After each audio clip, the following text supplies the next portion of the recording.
Chapitre 15. Jésus apparaît aux apôtres avec Thomas. Jésus dit: Viens, petit Jean, comme le petit Benjamin, dont la vision t'a tellement plu, mets ta main dans la mienne, pour que je te conduise à travers mes champs de grâce. Des grâces pour toi et pour les autres, des dons et des dons, car chaque chose que je te révèle ou te dis est un grand don. Tu n'en connais même pas la valeur spirituelle. Celle-ci, pour toi, est infinie. La valeur culturelle, dis-je, historique, si cela te plaît davantage. Ce sont des gemmes de prix. Toi, comme un enfant, tu les trouves mises dans tes mains, et tu les aimes pour leurs couleurs variées, mais tu ne sais pas leur donner d'autre valeur que celle de don et de beauté, et de preuve de mon amour. D'autres, au contraire, plus instruits que toi, mais moins aimés que toi, les observent avec anxiété, et te les demandent avec anxiété, ces gemmes spirituelles que ton Jésus te donne, et ils les observent et les étudient, et les estiment avec une science plus grande que la tienne, et, leur volonté le voulant, que ce fût avec ta façon d'aimer. Mais cela est plus difficile pour eux qui sont compliqués. Il n'y a que les petits qui sachent aimer simplement, franchement, purement. Tu ne sais qu'aimer, mais reste pour moi toujours ainsi.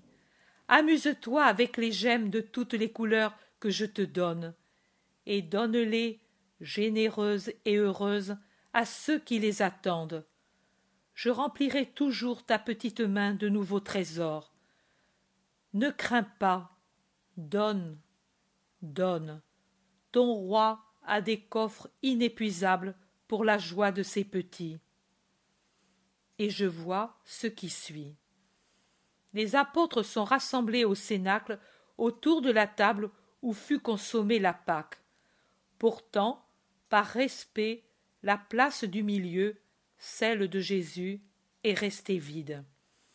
Les apôtres aussi, maintenant qu'il n'y a plus celui qui les groupe et les répartit selon sa propre volonté et par un choix inspiré par l'amour, se sont placés différemment. Pierre est encore à sa place, mais à la place de Jean, il y a maintenant Jude Thaddée. Puis vient Barthélemy, le plus âgé des apôtres. Puis Jacques, frère de Jean, presque au coin de la table, du côté droit pour moi qui regarde. Près de Jacques, mais sur le plus petit côté de la table, est assis Jean. Après Pierre, d'autre part, vient Matthieu, et après lui, Thomas, puis Philippe, puis André, puis Jacques, le frère de Jude Thaddée, et Simon le Zélote sur les autres côtés. Le plus long côté, en face de Pierre, est vide, car les apôtres sont sur des sièges plus rapprochés qu'ils ne l'étaient pour Pâques. Les fenêtres sont barrées, et les portes aussi. La lampe, allumée avec seulement 2 becs, répand une faible lumière seulement sur la table. Le reste de la vaste pièce est dans la pénombre. Jean, qui a derrière lui une crédence, a la charge de présenter à ses compagnons ce qu'ils désirent de leur nourriture frugale, composée de poissons, qui est sur la table, de pain, de miel et de petits fromages frais. C'est en se tournant de nouveau vers la table pour donner au frère le fromage qu'il a demandé que Jean voit le Seigneur. Jésus est apparu d'une manière très curieuse. Le mur, derrière les convives, tout d'une pièce, sauf le coin de la porte, s'est illuminé en son milieu à une hauteur d'environ 1 mètre du sol, d'une lumière faible et phosphorescente, comme est celle que produisent certaines gravures qui ne sont lumineuses que dans l'obscurité de la nuit. La lumière, haute d'environ 2 mètres, a une forme ovale comme une niche. Dans la clarté, comme si elle avançait de derrière les voiles d'un brouillard lumineux, se dégage, avec une netteté grandissante, Jésus. Je ne sais pas si j'arrive à bien m'expliquer. Il semble que son corps coule à travers l'épaisseur du mur. Il ne s'ouvre pas, il reste compact, mais le corps passe tout de même. La lumière paraît la première émanation de son corps, l'annonce de son approche. Le corps, tout d'abord, est formé de légères lignes de lumière, comme je vois au ciel le Père et les anges saints, immatériels. Puis, il se matérialise de plus en prenant en tout l'aspect d'un corps réel, celle de son divin corps glorifié. J'ai mis longtemps pour décrire, mais la chose est arrivée en quelques secondes. Jésus est vêtu de blanc, comme quand il ressuscita et apparut à sa mère, très beau, affectueux et souriant. Il a les bras le long du corps, un peu écartés, avec les mains vers la terre et les paumes tournées vers les apôtres. Les deux plaies des mains paraissent deux étoiles de diamant, d'où sortent deux rayons très vifs. Je ne vois pas ses pieds, couverts par son vêtement, ni son côté, mais l'étoffe de son habit, qui n'est pas terrestre, laisse passer une lumière là où elle cache les divines blessures. Au début, il semble que Jésus ne soit qu'un corps de clarté lunaire, puis, quand il s'est concrétisé en apparaissant hors du halo de lumière, il a les couleurs naturelles de ses cheveux, de ses yeux, de sa peau. C'est Jésus, en somme, Jésus, homme-Dieu, mais devenu plus solennel maintenant qu'il est ressuscité. Jean le voit quand il est déjà ainsi. Aucun autre ne s'était aperçu de l'apparition. Jean bondit sur ses pieds, laissant tomber sur la table le plateau de petits fromages ronds, et, en appuyant les mains sur le bord de la table, il se penche un peu vers elle et de côté, comme si un aimant l'attirait vers elle, et il pousse à voix basse un « Oh !» pourtant intense. Les autres, qui avaient levé la tête de leurs assiettes à la chute bruyante du plat de petits fromages et au saut que fait Jean, et l'avaient regardé avec étonnement en voyant son attitude extatique, suivent son regard. Ils tournent la tête ou tournent sur eux-mêmes selon qu'ils se trouvent par rapport au Maître, et ils voient Jésus. Ils se lèvent tous, émus et heureux, et courent vers lui. Accentuant son sourire, Jésus avance vers eux, marchant maintenant sur le sol comme tous les mortels. Jésus, qui d'abord ne fixait que Jean, et je crois que celui-ci s'est tourné, attiré par ce regard qui le caressait, les regarde tous, et il dit « Paix à vous !» Tous maintenant sont autour de lui, les uns à genoux à ses pieds, et parmi eux il y a Pierre et Jean, et même Jean baise un pan de son vêtement et le met sur son visage comme pour en être caressé. Les uns plus en arrière, debout, mais tous penchés dans une attitude respectueuse. Pierre, pour arriver plus vite, a fait un vrai bond en sautant par-dessus son siège, sans attendre que Matthieu, en sortant le premier, laisse la place libre. Il faut se rappeler que les sièges servaient à 2 personnes à la fois. Le seul qui reste un peu loin, embarrassé, c'est Thomas. Il s'est agenouillé près de la table, mais il n'ose pas avancer, et il semble même qu'il essaie de se cacher derrière le coin de la table. Jésus, en donnant ses mains à baiser, les apôtres les cherchent avec une sainte et affectueuse convoitise, tourne son regard sur les têtes inclinées comme s'il cherchait le 11e, mais il l'a vu dès le premier instant, et il agit ainsi pour donner le temps à Thomas de s'enhardir et de venir. En voyant que l'incrédule, honteux de son incrédulité, n'ose pas le faire, Il l'appelle. Thomas, viens ici.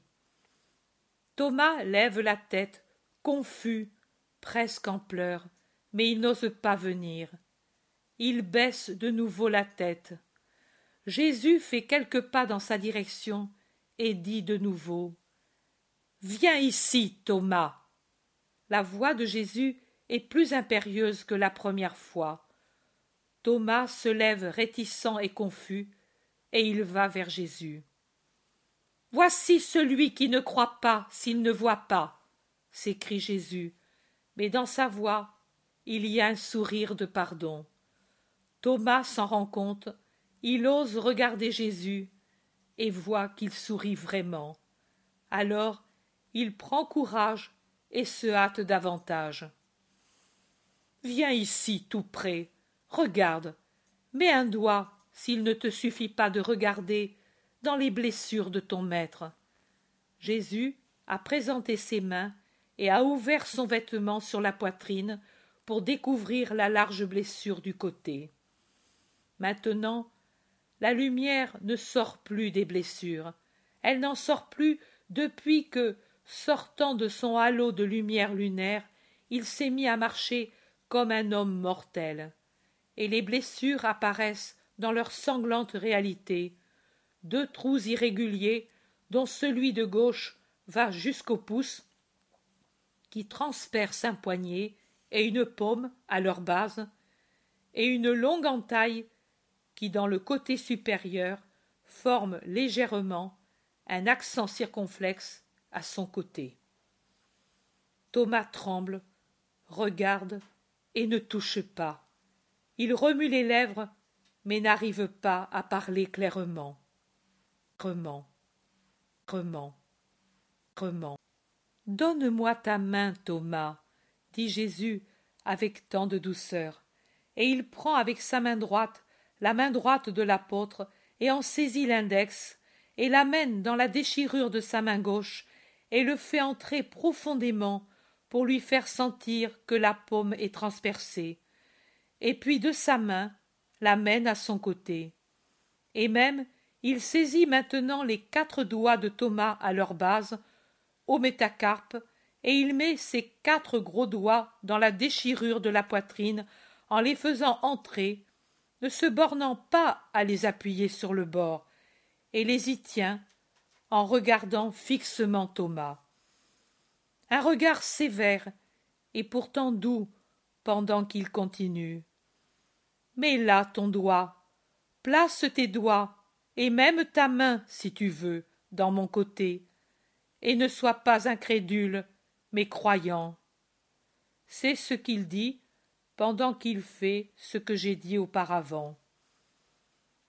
Thomas, il semble que le voisinage du cœur divin qu'il touche presque lui a communiqué le courage, arrive finalement à parler et à détacher les mots, et il dit en tombant à genoux, les bras levés et avec des larmes abondantes de repentir, « Mon Seigneur et mon Dieu !» Il ne sait dire rien d'autre. Jésus lui pardonne, il lui met la main droite sur la tête et répond « Thomas, Thomas, maintenant tu crois parce que tu as vu, mais heureux ceux qui croiront en moi sans avoir vu. Quelle récompense devrais-je leur donner si je dois vous récompenser, vous dont la foi a été secourue par la force de la vision ?» Puis Jésus passe son bras sur l'épaule de Jean en prenant Pierre par la main et s'approche de la table. Il s'assoit à sa place. Maintenant, ils sont assis comme le soir de Pâques. Cependant, Jésus veut que Thomas s'assoie après Jean. « Mangez, amis, dit Jésus. Mais personne n'a plus faim.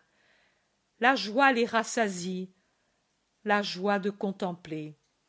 Alors Jésus prend les petits fromages épars sur la table, les rassemble sur le plat, les coupe, les distribue, et le premier morceau il le donne justement à Thomas en le mettant sur un morceau de pain et en le passant derrière Jean. Il verse le vin des amphores dans le calice et le passe à ses amis. Cette fois, c'est Pierre le premier servi. Puis, il se fait donner des rayons de miel, les brise et en donne pour commencer un morceau à Jean, avec un sourire qui est plus doux que le miel filant et blond. Et de ce miel, pour les encourager, il en mange lui aussi. Il ne goûte que le miel. Jean, avec son geste habituel, appuie sa tête contre l'épaule de Jésus, et Jésus l'attire sur son cœur, et il parle en le tenant ainsi. Vous ne devez pas vous troubler, amis, quand je vous apparais. Je suis toujours avec vous, le Maître qui a partagé avec vous la nourriture et le sommeil, et qui vous a choisi parce qu'il vous a aimé. Maintenant aussi je vous aime.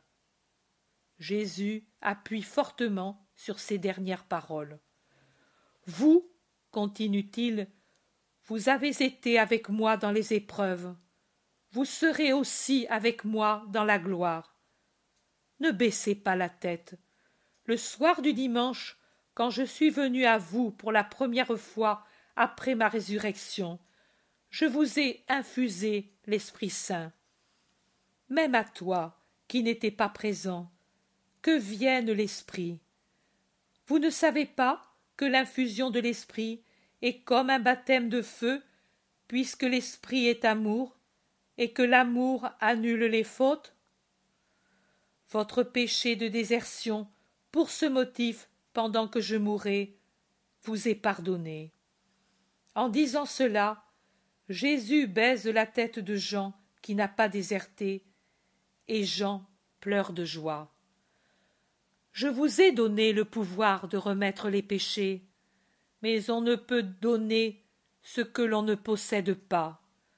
Vous devez donc être certain que ce pouvoir, je le possède dans la perfection, et j'en use pour vous, qui devez être tout à fait purs, pour purifier ceux qui viendront à vous, souillés par le péché.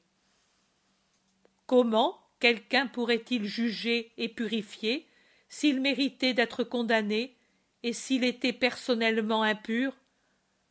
Comment quelqu'un pourrait-il juger un autre s'il avait une poutre dans son œil et des poids infernaux dans son cœur? Comment pourrait-il dire « Je t'absous au nom de Dieu » si à cause de ses péchés, il n'avait pas Dieu avec lui? Amis, réfléchissez à votre dignité de prêtre. Auparavant, j'étais parmi les hommes pour juger et pardonner. Maintenant, je m'en vais au Père, je reviens à mon royaume. La faculté de juger ne m'est pas enlevée, et même elle est tout entière en mes mains, puisque le Père me l'a déférée. Mais c'est un jugement redoutable, car il se fera quand il ne sera plus possible à l'homme de se faire pardonner avec des années d'expiation sur la terre. Toute créature viendra à moi avec son esprit quand elle laissera, à cause de la mort matérielle, sa chair comme une dépouille inutile. Et je la jugerai une première fois. Puis l'humanité reviendra avec son vêtement de chair repris sur commandement céleste pour être séparée en deux parties. Les agneaux avec le pasteur, les boucs sauvages avec leurs torturateurs. Mais combien y aurait-il d'hommes qui seraient avec leur pasteur si après le bain du baptême il n'y avait plus quelqu'un pour pardonner en mon nom? Voilà pourquoi je crée les prêtres, pour sauver ceux qui ont été sauvés par mon sang. Mon sang sauve, mais les hommes continuent à tomber dans la mort, à retomber dans la mort.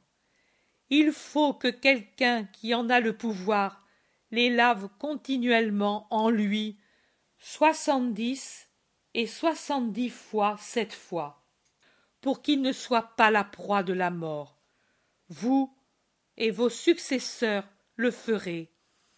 À cause de cela, je vous absous de tous vos péchés, car vous avez besoin de voir, et la faute aveugle, car elle enlève à l'esprit la lumière qui est Dieu. Parce que vous avez besoin de comprendre, et la faute abétit, car elle enlève à l'esprit l'intelligence qui est Dieu. Parce que vous avez le ministère de purifier, et la faute souille, car elle enlève à l'esprit la pureté qui est Dieu. Il est grand votre ministère, de juger et d'absoudre en mon nom. Quand vous consacrerez pour vous le pain et le vin, et en ferez mon corps et mon sang, vous ferez une chose grande, surnaturellement grande et sublime. Pour l'accomplir dignement, vous devez être purs, puisque vous toucherez celui qui est le pur, et que vous vous nourrirez de la chair d'un Dieu. Vous devrez être purs de cœur, d'esprit, de membres et de langue, car c'est avec le cœur que vous devrez aimer l'Eucharistie. Et il ne faudra pas mêler à cet amour céleste des amours profanes qui seraient un sacrilège.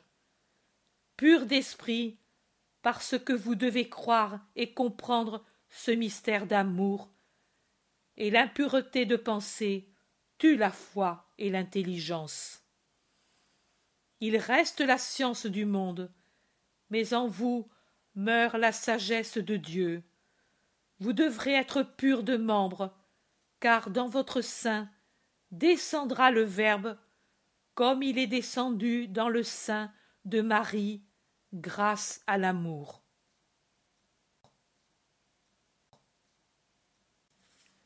Jésus dit: vous avez l'exemple vivant de ce que doit être un saint qui accueille le Verbe qui se fait chair. Cet exemple est celui de la femme sans faute d'origine et sans faute individuelle qui m'a porté. Observez comme est pur le sommet de l'Hermon encore enveloppé dans le voile de la neige d'hiver.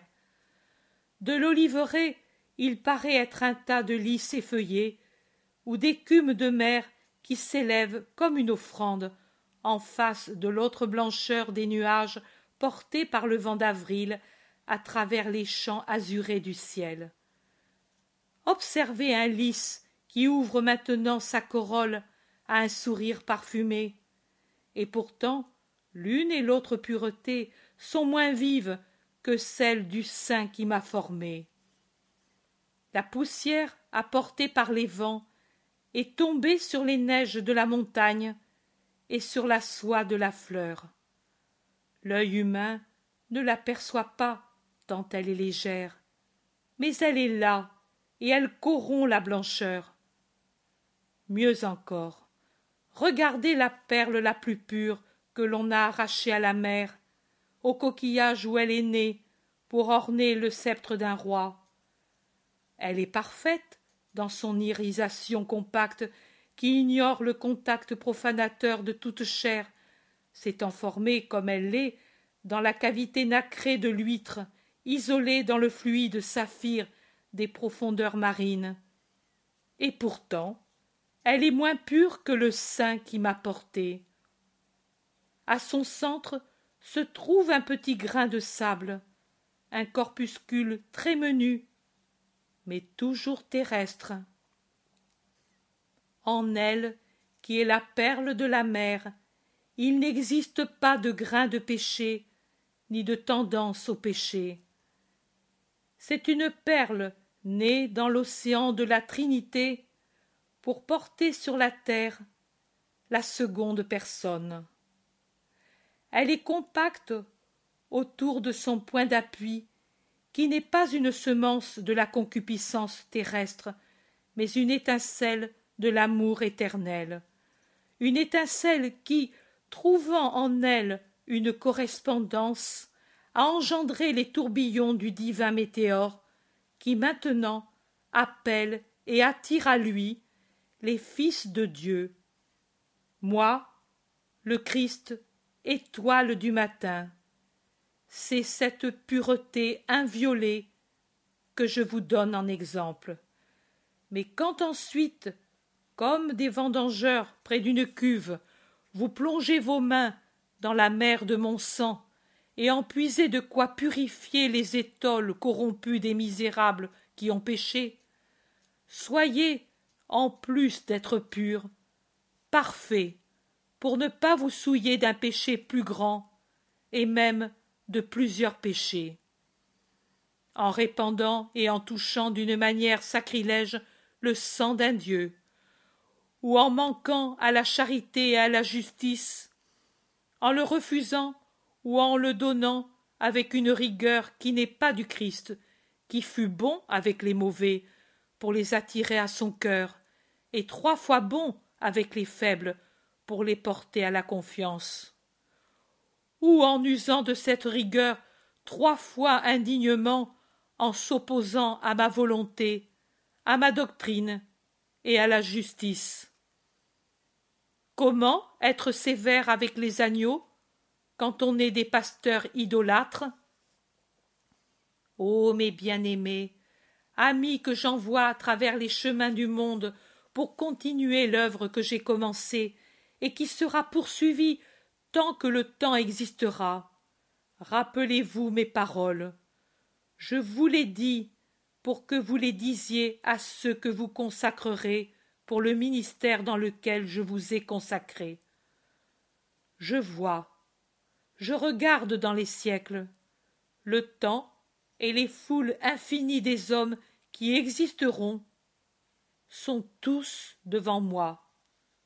Je vois les massacres et les guerres, les paix menteuses et les horribles carnages, la haine et les vols, la sensualité et l'orgueil.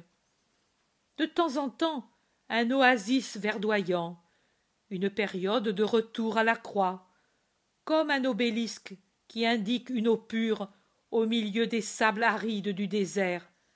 Ma croix sera élevée avec amour après que le venin du mal aura rendu les hommes malades de la rage, et autour d'elle, plantés sur les bords des eaux salutaires, fleuriront les palmiers d'une période de paix et de bien dans le monde.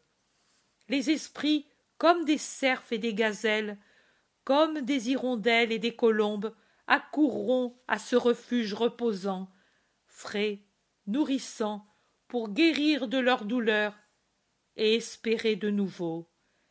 Et il resserrera ses branches comme une coupole pour protéger des tempêtes et des grandes chaleurs, et il tiendra au loin les serpents et les fauves avec le signe qui met le mal en fuite. Et ce sera ainsi tant que les hommes le voudront. Je vois des hommes et encore des hommes, des femmes, des vieillards, des enfants, des guerriers, des étudiants, des docteurs, des paysans. Tous viennent et passent avec leur fardeau d'espérance et de douleur. Et j'en vois beaucoup qui vacillent, car il y a trop de douleur, et l'espérance a glissé la première du fardeau trop lourd, et s'est effritée sur le sol. Et j'en vois beaucoup qui tombent au bord du chemin, parce que d'autres plus forts les poussent, plus forts ou plus chanceux, à cause de leur fardeau qui est léger. Et j'en vois beaucoup qui, se sentant abandonnés par ceux qui passent, piétinés même, qui se sentant mourir, arrivent à haïr et à maudire. Pauvres fils, parmi tous ceux-là qui ont été frappés par la vie, qui passent ou tombent, mon amour a intentionnellement répandu les Samaritains pleins de pitié, les bons médecins, les lumières dans la nuit, les voix dans le silence, pour que les faibles qui tombent Trouve une aide, revois la lumière, entende de nouveau la voix qui dit « Espère, tu n'es pas seul, sur toi il y a Dieu, avec toi il y a Jésus. » J'ai mis intentionnellement ces charités actives pour que mes pauvres fils ne meurent pas dans leur esprit en perdant la demeure paternelle et continuent à croire en moi charité en voyant chez mes ministres mon reflet. Mais, ô douleur qui fait saigner la blessure de mon cœur comme quand elle fut ouverte sur le Golgotha, mais que voient mes yeux divins? Il n'y a peut-être pas de prêtre parmi les foules innombrables qui passent. C'est pour cela que saigne mon cœur. Les séminaires sont-ils vides? Mon divin appel ne résonne donc plus dans les cœurs? Le cœur de l'homme n'est-il plus capable de l'entendre? Non. Au cours des siècles, il y aura des séminaires, et dans ceux-ci des Lévites. D'eux sortiront des prêtres, car à l'heure de l'adolescence, mon appel aura résonné avec une voix céleste en de nombreux cœurs, et eux l'auront suivi. Mais d'autres voix seront venues ensuite avec la jeunesse et la maturité, et ma voix aura été dominée dans ces cœurs, ma voix qui parle au cours des siècles à ses ministres pour qu'eux soient toujours ce que vous êtes maintenant, les apôtres à l'école du Christ. Le vêtement est resté, mais le prêtre est mort. Chez un trop grand nombre, au cours des siècles, ce fait se produira. Ombres inutiles et sombres, ils ne seront pas un levier qui soulève, une corde qui tire, une source qui désaltère, un grain qui nourrit, un cœur qui est un oreiller, une lumière dans les ténèbres, une voix qui répète ce que le maître lui dit. Mais ils seront pour la pauvre humanité un fardeau de scandale, un poids de mort, un parasite, une pourriture. Horreur! Les plus grands Judas de l'avenir, je les aurai encore et toujours parmi mes prêtres. Amis, je suis dans la gloire, et cependant je pleure. J'ai pitié de ces foules innombrables, troupeaux sans pasteur, ou avec des pasteurs trop peu nombreux.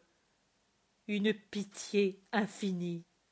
Eh bien, je le jure par ma divinité, je leur donnerai le pain, l'eau, la lumière, la voix que ne veulent pas donner ceux qui ont été choisis pour cette œuvre. Je répéterai au cours des siècles le miracle des pains et des poissons.